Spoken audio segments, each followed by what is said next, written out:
Case in point, the top bidder to buy the Tribune newspaper group, which includes the Chicago Tribune and the Baltimore Sun, is a globalist Swiss billionaire named Hans-Georg Wyss.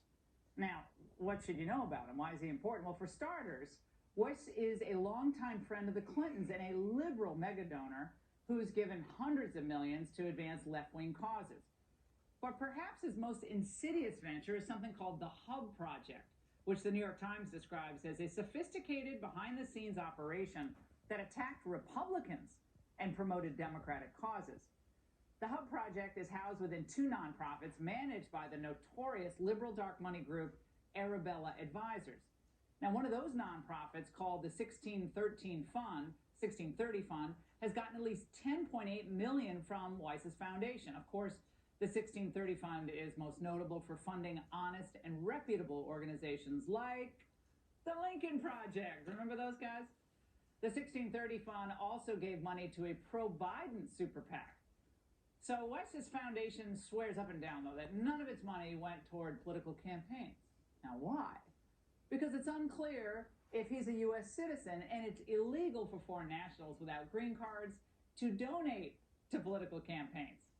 But here's the bottom line. If you care about free and fair elections, free and fair press, well, he's the last person you'd want at the helm of a media empire.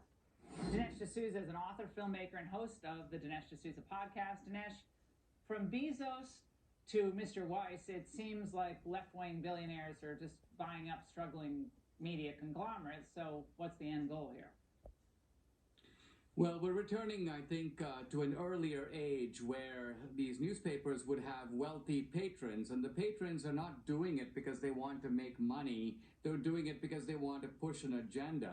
Now, in this case, the agenda of the Tribune newspapers tends to be left-leaning anyway, as does the Washington Post, owned by Jeff Bezos.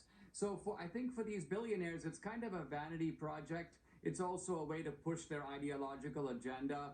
I mean, the remarkable thing is that conservative, wealthy people on the other side of the aisle are very blind to the importance of influencing culture. When the Washington Post came up for sale several years ago, $250 billion, that's a big price tag, but there's a bunch of people on the right who could have written that check without having to blink about it. Yet, they don't think that way. Conservative donors think, what's the return? Is this a sensible investment? I thought newspapers were less important economically than they used to be. The liberals don't care. They write the check because they want to have the cultural and political impact. Yeah, it was 250 million, not billion. If it was billion, that would be real. I'm sorry, I meant million. No, but point made, though. I mean, you have to put your money where your mouth is.